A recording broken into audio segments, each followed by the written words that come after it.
Assalamualaikum warahmatullahi wabarakatuh. Halo angkatan COVID, masih mikirin tugas portofolio yang gak kelar-kelar? Kembali lagi bersama saya, Rosid Still in the House. Memang saya selalu still in the house. Hari ini saya akan membahas 5 teori atom, dari teori atom Bapak Dalton sampai teori atom kuantum. Langsung saja, kencangkan sabuk pengaman, cium aroma kayu putih, kunci pintu, kenakan handsfree, simetriskan posisi rebahan, selamat menonton, dan cekicrot. Get it when I get back.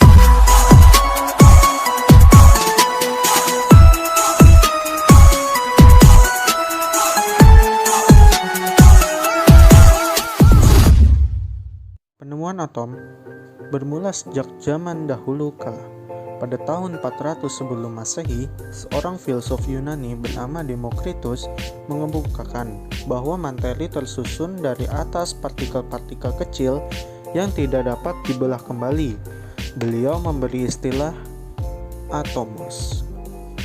Atomos sendiri berasal dari bahasa Yunani yang artinya tidak dapat dipotong atau tidak dapat dibagi lagi.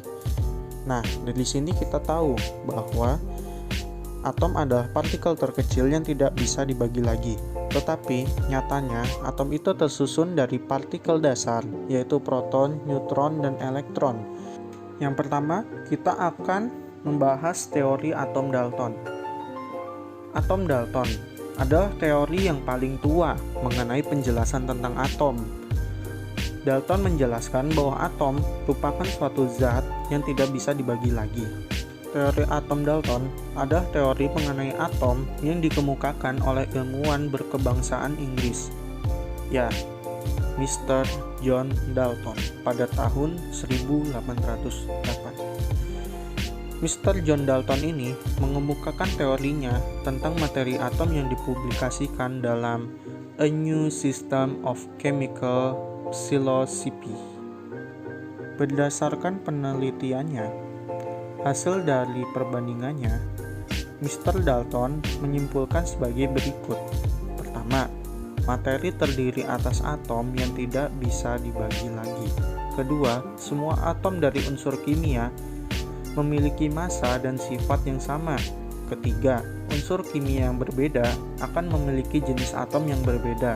Keempat, selama reaksi kimia, atom-atom hanya dapat bergabung dan dipecah menjadi atom-atom yang terpisah. Tetapi, atom tidak dapat dihancurkan dan tidak dapat diubah selama reaksi kimia tersebut. Dan terakhir, suatu senyawa terbentuk dari unsur-unsur melalui penggabungan atom tidak sejenis dengan perbandingan yang sederhana. Yang kedua, ada teori atom dari Bapak Thomson. Sejak ditemukannya elektron sebagai partikel dasar bermuatan negatif, keabsahan teori atom Dalton mulai diragukan. Pada tahun 1899, seorang ahli fisika Inggris, Bapak Thomson sama Bapak Dalton ini sama, kebangsaan Inggris. Bapak Joseph Thomson mengemukakan sebuah model atom yang disebut model roti kismis. Kenapa disebut model roti kismis? Ya karena emang bentuknya seperti roti kismis. Kalau di kita mah ya good time ya, mirip-mirip good time. Thomson menggambarkan atom sebagai sebuah bola bermuatan positif yang memuat beberapa partikel. Nah, partikel ini tuh yang kayak kismis-kismisnya. Nah, partikel ini bermuatan negatif yang disebut elektron. Elektron-elektron tersebut tersebar pada bola seperti kismis pada roti. Yang ketiga, ada teori atom Rutherford.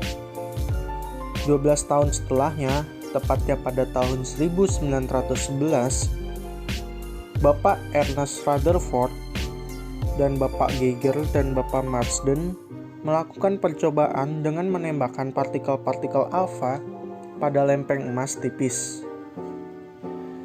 Dari hasil percobaan tersebut, Bapak Rutherford mengajukan teori atau model atom sebagai berikut. 1. Atom terdiri atas inti atom yang bermuatan positif. Jadi, Bapak Rutherford ini mengemukakan kalau inti atom itu bermuatan positif. Inti atom yang mengandung hampir seluruh massa atom dan dikelilingi oleh elektron yang bermuatan negatif seperti model tata surya. Kedua, secara keseluruhan, atom bersifat netral karena jumlah muatan positif sama dengan jumlah muatan negatif. 3. Selama mengelilingi inti, gaya sentripetal pada elektron terbentuk dari gaya tarik-menarik antara elektron dengan gaya inti atom. Yang keempat, ada teori atom Bohr. Dalam fisika, model Bohr adalah model atom yang diperkenalkan oleh Bapak Niels Bohr pada tahun 1913. Ya, 2 tahun setelah Bapak Rutherford mengemukakan model atomnya ya. Model ini menggambarkan atom sebagai sebuah inti kecil bermuatan positif yang dikelilingi oleh elektron yang bergerak dalam orbit sirkular mengelilingi inti. Ya, mirip sistem tata surya kita ya. Tetapi kalau di tata surya kita itu intinya itu kan matahari ya. Tetapi peran gaya gravitasi digantikan oleh gaya elektrostatis. Model ini adalah pengembangan dari model Rutherford tahun 1911. Karena model Bohr ini adalah pengembangan dari model Rutherford, banyak sumber mengombinasikan kedua nama dalam penyebutannya menjadi model Rutherford-Bohr. Seperti yang sudah kita ketahui, Rutherford mengungkapkan teori atom Rutherford berdasarkan percobaan hamburan sinar alfa oleh partikel emas yang dilakukannya. Arti penting model ini terletak pada pernyataan bahwa hukum mekanika klasik tidak berlaku pada gerak elektron di sekitar inti. Bohr mengusulkan bahwa satu bentuk mekanika baru atau mekanika kuantum menggambarkan gerak elektron di sekitar inti. Namun, model elektron yang bergerak dalam orbit yang terkuantisasi mengelilingi inti kemudian digantikan oleh model gerak elektron yang lebih akurat sekitar 10 tahun kemudian oleh fisikawan Austria Erwin Schrödinger dan fisikawan Jerman Werner Heisenberg. Poin-poin penting lainnya adalah 1. Ketika sebuah elektron meloncat dari satu orbit ke orbit lainnya, perbedaan energi dibawa atau dipasok oleh sebuah kuantum tunggal cahaya disebut sebagai foton yang memiliki energi sama dengan perbedaan energi antara kedua orbit. 2. Orbit diperkenankan bergantung pada harga-harga terkuantisasi atau diskret dari momentum sudut orbital